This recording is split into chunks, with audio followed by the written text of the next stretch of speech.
Anansi is my name, God of the story. Some people call me the trickster or the spider. I once tricked one of my fellow gods for control of all of the stories. Beneath me, those stories have been passed down through generations, through griots. They are storytellers. But I want to share a story with you today. This is the story of the blacksmith. He who made weapons, he who made tools, he who made everything, from the very iron of the sword. The blacksmith was revered and talked about. He was the holy man. He was the one who had direct contact with the God. They were the priests. They were the spirituals. In Africa, though, in the 17th century, Africa was under attack. Blacksmiths were being taken by the droves, put on ships, and shipped to a whole nother land. Obasi, the supreme God, whom they worshiped their whole lives, saw the plight of his people and knew of what they had before them. So Obasi implanted and instilled the spirit, his spirit, into the blacksmith, that they would have strength to cross the long water, the big pond, and continue to thrive and survive. The story that you're about to hear will be told to you by one of my griots, Anansi. Will give you a griot to tell the story of what happened to the blacksmiths who prayed to Obasi once they arrived on the shores of this new world.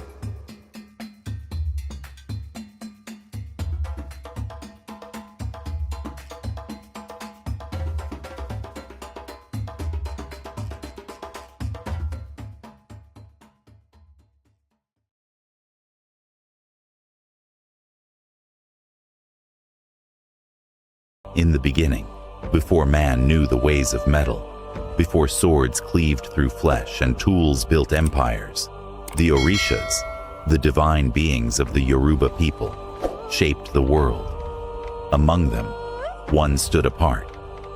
Ogun was not like his celestial brothers and sisters who wielded magic or danced with the winds. He was a god of raw power, a being who found his strength in the earth's deepest veins, iron. Legends tell of Ogun's birth in a realm not of softness and light, but of fire and molten rock. He was the son of the sky god, Obatala, and the nurturing earth goddess, Oduduwa. While his father sculpted humans from clay and his mother gave them breath, Ogun saw that their world was fragile, weak, lacking the strength to endure. So, from the earth's belly, he drew iron, learning to bend it, shape it, and mold it into tools and weapons. But the other Orishas looked upon him with wary eyes. His hands were calloused from toil, his face streaked with soot. While they adorned themselves in gold and silks, Ogun wore only the marks of his labor, the sweat of his brow, the scars of his craft. He was not just a god of war, he was a creator and a destroyer. I hear from my friend Anansi that he has started a story that he wants me to tell you. I am a griot, as Anansi said, and since I am a griot and I have some knowledge, I will be obedient and do my best, although I'm not sure if I know as much as Anansi knows or wants to reveal. Where did he leave that story off at now? I remember. The African blacksmiths were removed from Africa and brought over to this North America, to these 13 colonies. 13 colonies. They're there for a specific reason. This so-called new world needs to be built, and it needs to be built for free, and it needs to be built with people who know what they're doing. In other words, people who have built before. Amen.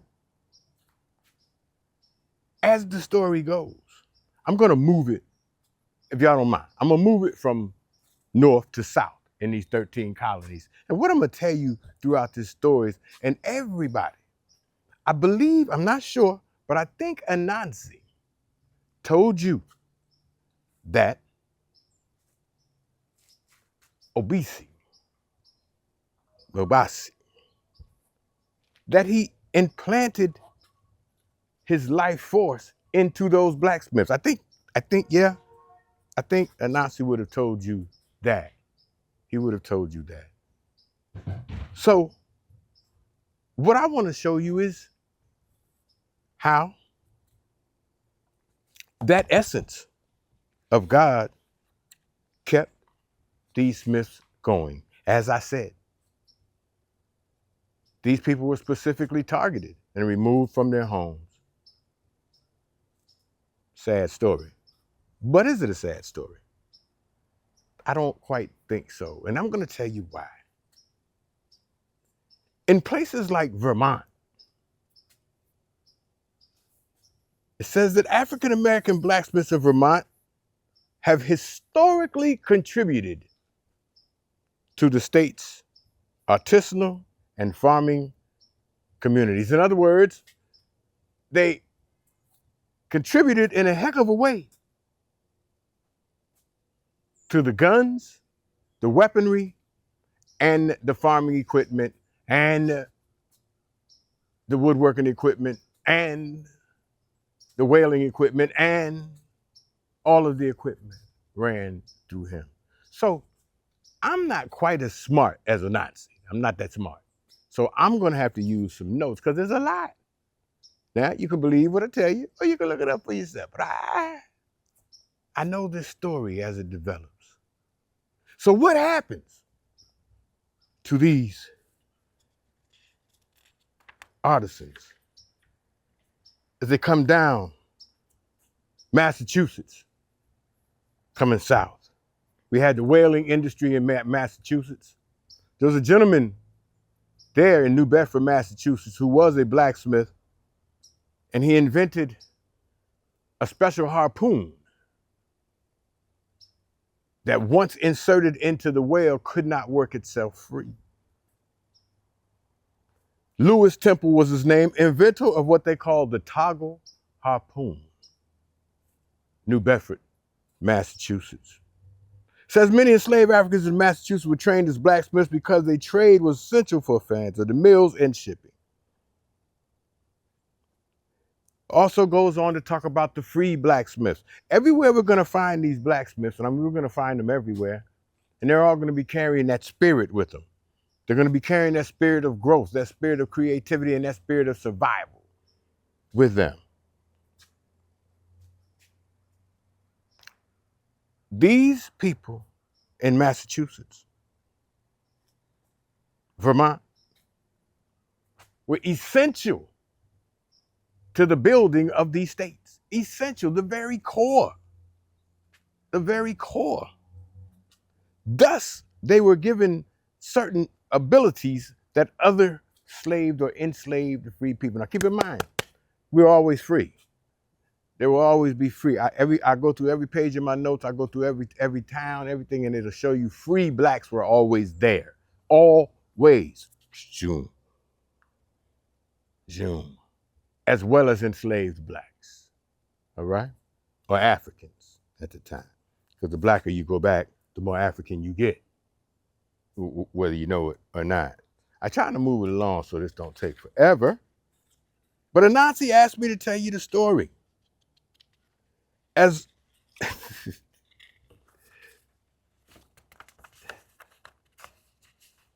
As we moved down, heading south from north to south, we found Mayweather. George Mayweather, 1802 now to 1869. His shop, George Mayweather's shop, is in North Kingston, Rhode Island. North Kingston, 1802. His shop is, to this day, currently a museum in right where it stood in Kingston, Rhode Island. Let me see if I can find out a little bit about that situation. Since after Rhode Island's Gradual Emancipation Act, many free African Americans found employment in skilled trades. 200% of black heads of household were mariners. They was at sea working that water. George Fairweather's blacksmith shop is recognized on the National Register of Historic Places. The family's home was also a hub, listen to me, a hub for anti-slavery activity, hosting abolitionist gatherings. You're going to find that to be a common thread too. These people wanted to be free, but they weren't stealing freedom. They were working for it. They was the best at what they did. And guess who their customers were? Uh-oh, surprise. Guess who their customers had to be? Uh-oh, surprise. There was a time when we understood, and it's still true today, the way I teach. We had to work together all the time. All the time. We had to. There was no choice. You had to work with what was in your neighborhood. You had to work with what was in your town. You had to work with what was in your city. That's what you had to work with because that's who you lived with.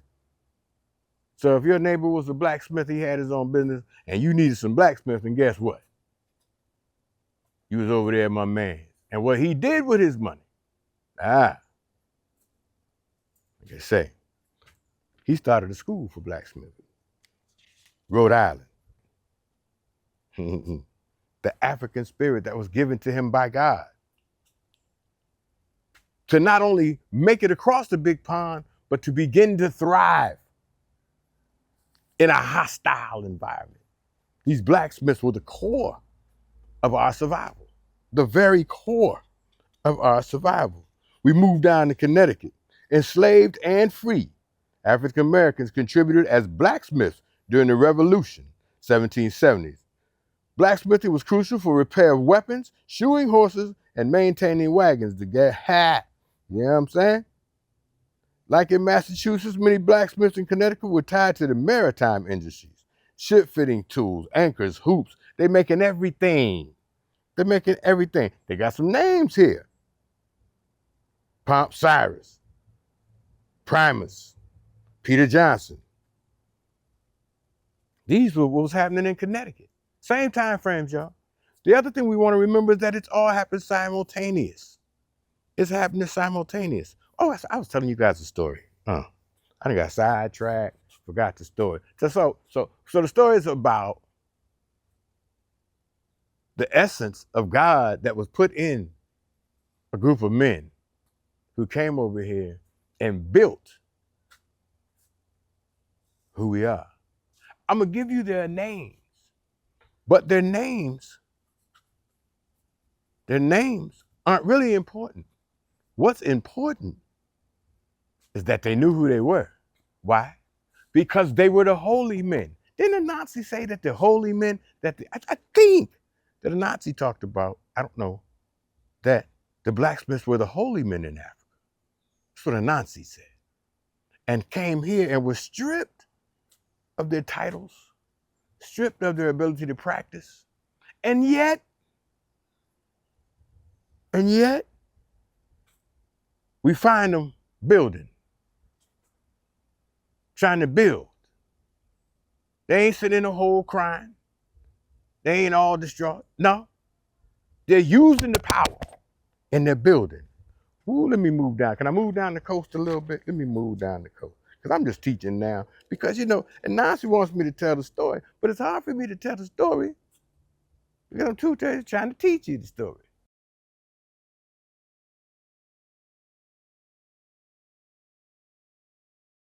I'm with my man Ken Schwartz up here in Colonial, Williamsburg. Ken, thanks for bringing me out, letting me come out and Happy do to my have you thing. here. And we want to thank Miss Ellen Peltz for letting us come out and shoot this. We know we're working on these documentaries, trying to get some knowledge out, about these blacksmiths. Now, I'm going to say this. In my travels and the people I've learned and met over the years, Ken is going to be one of the most knowledgeable, can I say Caucasians, that I ran into on this subject matter? Because then I'm going to tell you this.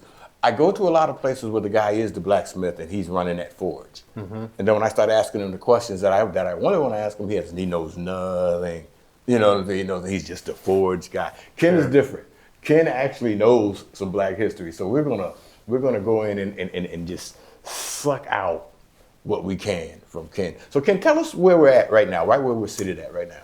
So right now we're in the kitchen building on the James Anderson House property. This kitchen is a reconstructed kitchen. It's on the site of the original, and it played a role in the property when it functioned as a tavern. Well, first it was a residence. It was the kitchen that prepared food for the residents. Then it became a tavern, so it prepared foods for tavern patrons. And then during the Revolutionary War, when James Anderson's business expanded, the tavern keeper as a tenant was evicted, and the property becomes part of the larger armory complex. At the peak of operation, the armory employed about 40 people. All of the workers on the property were considered soldiers, and they were given military rations. But instead of each of the soldiers preparing their own food, there were cooks in the kitchen here. Okay. Now, what we know about the employment structure of the armory is that, excuse me, like the United States, it was an amalgamation of different cultures. So, of course, the English settled in the Chesapeake. Yep. There were enslaved Africans here. There were also free men of color, free people of color within the community, and some of them were working here on the site. There were Scottish prisoners of war that were employed on the site. And then finally, there were French gunsmiths that were here under a secret contract negotiated by Benjamin Franklin. Okay. So what we know of the data that I have of almost 100 people that worked here at various times, roughly a third of them were of African descent. Okay. And some of them worked here in the kitchen. The importance of that is it gives us a small insight into African influence in American cuisine. If you think about the foods, especially of the South, you have this heavy influence of African traditions and African ingredients. Yes. Because many of the cooks were African. Right. And we accept that as part of our American heritage now. But these are the origins of that.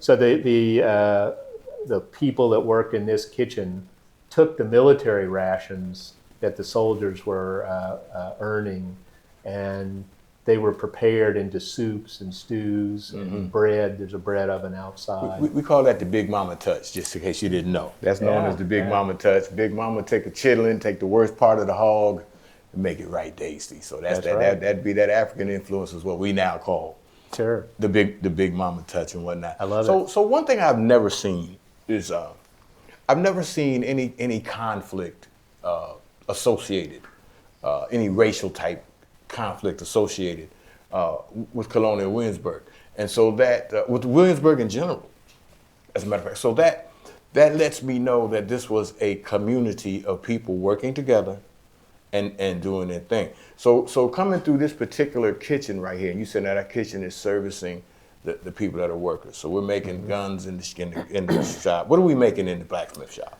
The shop as an armory really was focused on the needs of soldiers. Okay. In the way of iron and steel. So that meant overhaul of military arms, muskets, pistols, swords, bayonets. Even down to there the were ball? entrenching tools, so axes, picks and shovels. There was hardware for construction. Right. They had to build barracks and warehouses and workshops. Right. And there was hardware for vehicles, wagons, carts, ships. So iron plays a very important role in that mix. I've been over to the Yorktown where they got the encampments looking set up over there, and I get the impression that the Smiths was a big part of that. Sure. I almost feel as though I've studied, and you'll see in the documentary, a gentleman had a shop up on Manassas battlefield. Mm-hmm. He watched both of the battles of Manassas from his blacksmith shop. Mm-hmm. All right. This gentleman lived long enough to do a live interview with picture. Wow. Yeah, he lived long enough to do a live interview with picture, and his family still maintained that land for a lot of years later, even after the Union took it. And then, like I said, I found that story several different places and whatnot. But what I'm really digging into, and I was telling you earlier, is that it's the community of that blacksmith and what those blacksmiths were able to do working together with their Caucasian partners, with the different nationalities that you just talked about, being able to make this area do what it's supposed to do. Right. What it was designed to do, what it was built to do, which was a fortification. It was the capital for many years. It was the capital, so it had to be fortified. It had to be protected. The people here had to be fed. Mm-hmm. They had to have some monies. They had to, have a little land, a couple pieces of land. And so speak to me a little bit about your feel for what the Williamsburg community was as far as African Americans and how they meshed in here together, because it seems like it was a pretty smooth melting pot going on. Yeah, it is a melting pot, but what's intriguing to me is the complexity of all this. The unwritten rules? They're unwritten rules, but just imagine the complexity of people that have skill and talent in a place like this working side by side, some of whom get financial benefit from it, some who don't. Right, some who don't. But they're still ultimately focused on the same issue. The same There's work goal. to be done. The same goal. And there are different motivations for getting the work done. Right. But the work has to be done. Right. And so I think you bring these diverse people together and you focus them on the mission. Right. And you make the best use of their talents. Well, in that way, it's no different than, my operating the shop today, or, when you were in the workplace. Yeah. When you show up for work, there's a job to be done. Job's got to get done. And then on top of that, you have the workplace, I call it the workplace love affair. So what happens now is we've got a freed black man, he's working over here in the Smith shop, right? Mm-hmm. And he's doing this thing. But we got slave young lady who's actually working over here in the kitchen. So freed guy comes over, he falls in love with slave girl. He can't get her freed, so all he can do, he can work for enough money, maybe he can make enough money to get her freed. Mm-hmm. And I've seen this story, play out over and over again. Perhaps he has that, or perhaps they lived their whole rest of their life in that same type of a dynamic. Sure. And then he had to make that dynamic work. You know what I mean? The freed man had to do what he had to do. Couldn't step on the unwritten rules you talked about. Can't step on toes. I can't go in and demand my wife. I can't do anything like that. And I think we all find ourselves kind of in that boat, even today. If you watch modern day, when it's talking about freedom of speech, we really see that there's no whole freedoms here, right? And in those days, they definitely knew where those clear-cut lines was at, which is what I find so amazing. The clear-cut lines are there, but the people found a way to blur those lines just a little bit, and keep this thing going. So what would the Smith had made all of this here, everything? Was that all him? Yeah, you can see tools behind us for tending a fire in a fireplace, for cooking. So you talked about the necessity of a smith. That's one of the things I point out to young people. I'll hold up a cooking spoon. Right. And first of all, ask them, what's this? It's a spoon. Well, what do you use it for? It's used for cooking. Right. So how many people in this community do you suppose like to eat food that was cooked? It's everybody. That's everybody. So every residential property here had a kitchen like this that was filled with ironwork that was used for food preparation. It's crazy. And until you just said that, it didn't cross my mind that Smith is also making spoons for the whole community. He's making forks, ladles, pots. Yeah, so the tools, Well, a smith would make the hardware that you need to build your house. Okay. Hinges, locks, latches, Nails. Yeah. They make the equipment that you need to heat your home in the winter, andirons, tongs, shovels. Right. They make the utensils you need to cook your food. Mm-hmm. And they make the tools that you need to earn your living. So everybody in this community is touched by iron and steel. Smith. So you would agree with me then, because in my studies, of course, I found, I just think at a certain point, especially in the 1300s, 13 colonies, and we're coming 1700s, 1800s, I just think at a certain point, D. Smith was the most important guy going. I'm convinced he was the guy, you know. Well, of course, I like to believe that, being a blacksmith. Right. But, you know, I try to temper that, have a little humility and say, if you need a new pair of pants, I'm not the most important guy. No, you're right. If you need, if you need a patch shingles on your roof. Or if I need some food. It goes back to what you're saying. It's a community. Yes. And a community is built of diverse people. Yes. That have diverse skills. Yes. Who work together. Yes. Under a set of rules that are written or unwritten. And with the media today being able to reach so many people, I think it's lost how much the media sways people's thinking. People were surviving, right? 1700s, 1800s, people didn't have time to play. I don't care if you were a slave, free, own your mansion, I don't care if you was George Washington. They were not playing, as far as what they were doing. Now we're being distracted by everything. So we don't see the importance. We don't see the foundation of people getting along. And I tell you, that's where I teach from.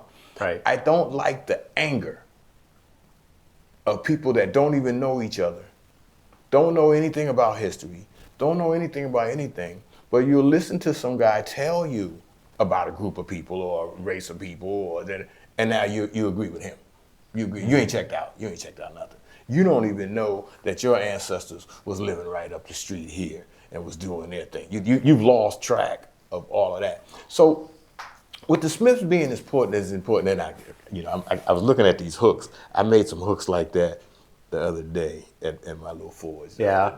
I thought I was cool, made my little hooks. I made the ones that that I flattened out one end and I hooked the other end off some rebar and made some hooks to hang stuff in the shop. I thought I was a blacksmith, what the heck. Well, you are. I think so. I made several knives and whatnot.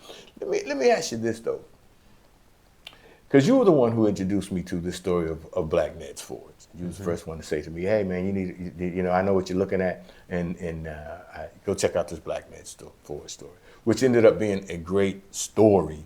Absolutely. But what killed me was it related directly to other stories like that. I had no idea how many black guys had their own businesses, their own forges. And then one of those lefts I took, because I was looking at Rappahannock, right up here in Rappahannock, they have a listing of freed blacks from, I think, 18 something. And all these guys are listed as blacksmiths. Blacksmiths. I can't believe Rappahannock, Virginia had this much blacksmithing going on. I couldn't believe it. Well, come to find out, there was one of those military foundries there. And they were blacksmithing in there. So these bigger munitions places, like you said, this would have been a small munitions. Right. But the larger munitions places that were supplying Civil War stuff were employing a lot of blacks. What killed me with that dynamic was, it was weird, because they had to employ the blacks there, African Americans, whatever title we're using, but they had to because they wouldn't let them fight in the war. Remember that came later, letting them fight. So we can't fight. We need you to go ahead and make us some bullets, make us some guns. Sure. Now, would guns have been made at your shop? They were repaired. This was not a manufactory. So you refer to Rappahannock Forge up in Fredericksburg area. Rappahannock. That's where the biggest manufactory of arms was. Yeah, he was large up there. That was probably the largest industrial operation in North America. I think so. He was huge. And Hunter employed almost 2,000 people there. That equals the entire population of this city. Yeah, and the rumor was he died broke. Many of the people that supported the revolution, that was their story. Died broke. Yep. That is absolutely Well, crazy. so that touches on the story of the sacrifice that our forebears made for the Yeah. freedom that we take for granted. For the freedoms we take for granted. They for put their entire fortunes on the line in order to Yeah. win that war. To win that- and to many win of them that died war. broke. Now, let me ask you this. Nowadays, everybody's got power hammers and things like that. In the day, it was just straight pound out, wasn't it? It was just pounded out. There were some. There were water-powered hammers, so that Rappahannock Forge. Part of the reason it was located where it was On the river, yeah. because it's at the falls of a river. So the falling water could operate an Like a spin industrial wheel. hammer like that. Okay. So you might have a 400 or 500 pound hammer that was lifted by a water wheel and dropped on the work Okay. for okay. doing larger work. For the So heavy work. One of the things that was being made at Rappahannock Forge was ship's anchors. Yeah. So you imagine making a ship's anchor that weighs 1,000 pounds. How about a guy in Gloucester that owns a blacksmith shop up here in Gloucester? Just finished making a ship's anchor Yeah. for who was he to make that? He made that anchor for the Mariners Museum. Yeah. And I go right. on there, it's just beautiful. I was like, he said, I just finished this anchor up.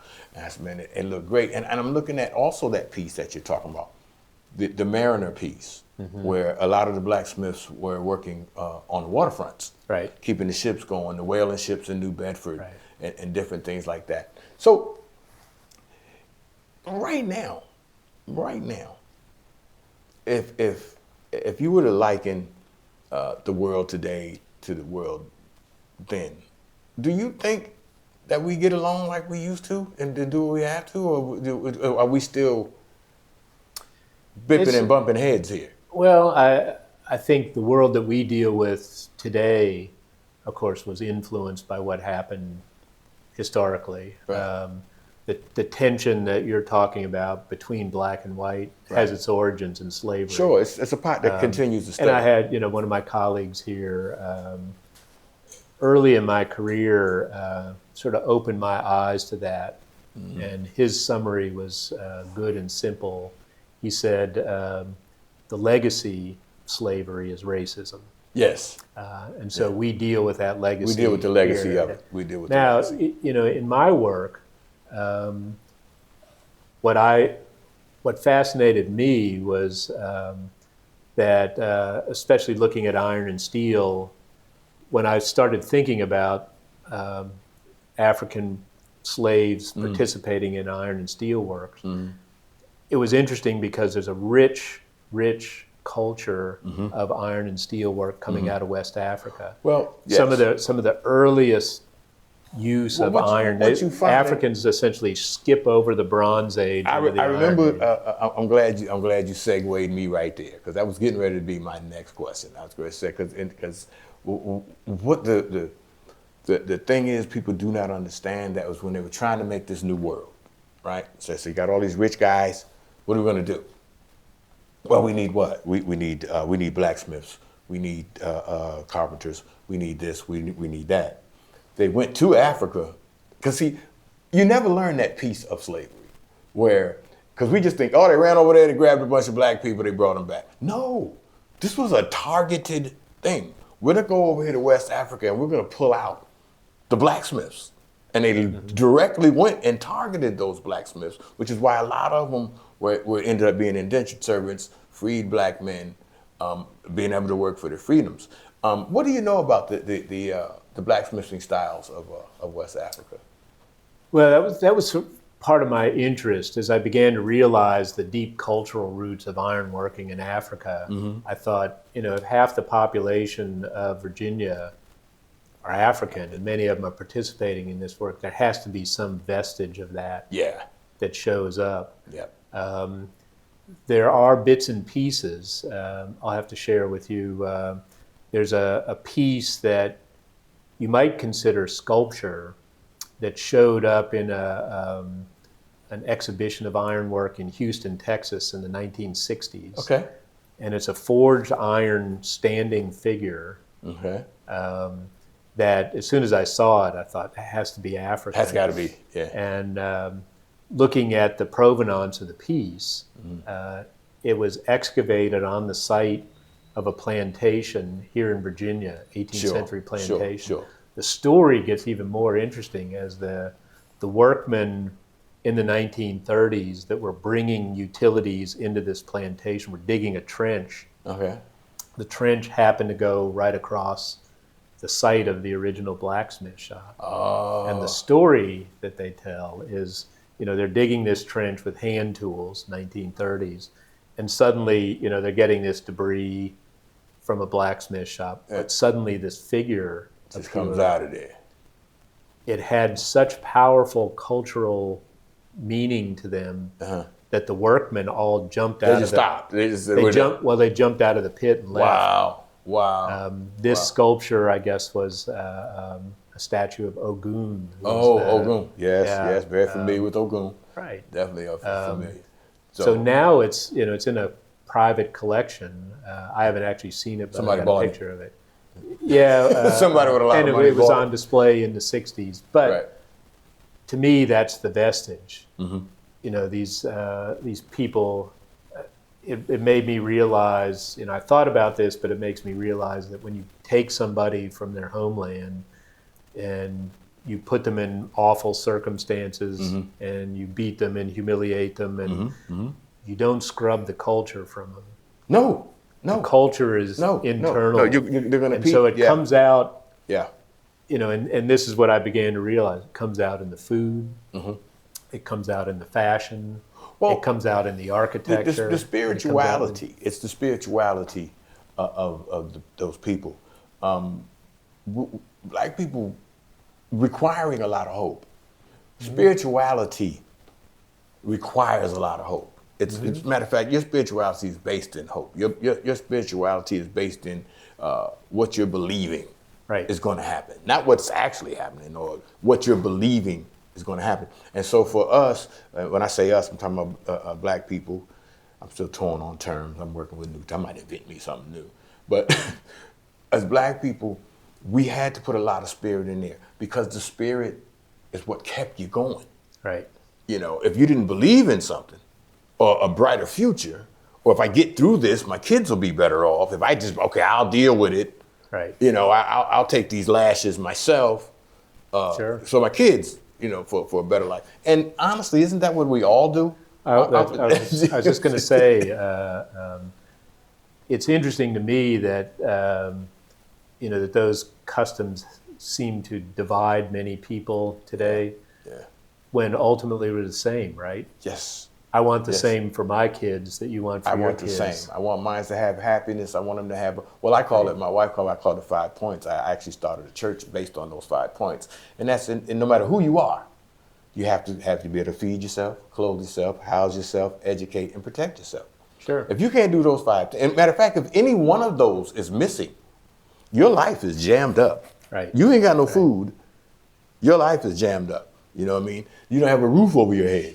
Your life is jammed up. And so we'll take those foundational principles, human. Oh man, you want a house? I want a house. Even to the modern day, I want a car. You want a car? Where can we go without a car?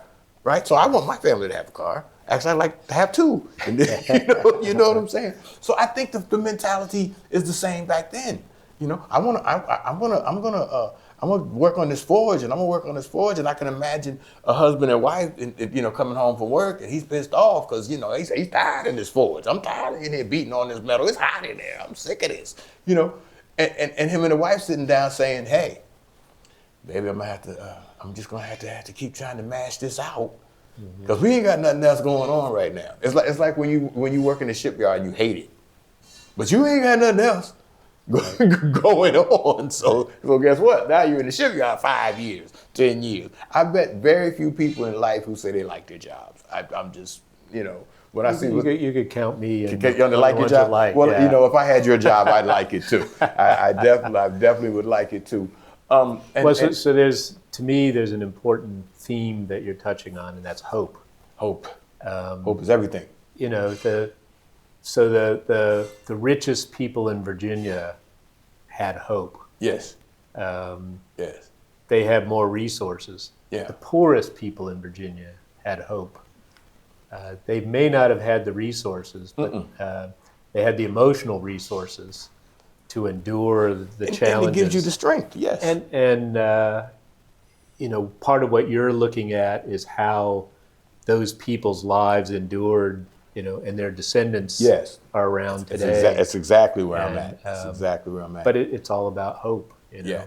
Somebody has to keep, as Jesse Jackson used to say years ago. Remember when Jesse ran for president? His thing was "Keep hope alive." Yeah. Remember that was his campaign slogan. What about Barack Obama? You're right. Same thing. Hope and change. Hope and change. Why? Because when you're reaching to people, and here's the funny part about our country: when you start talking about lower income is lower income. I'm talking about that under.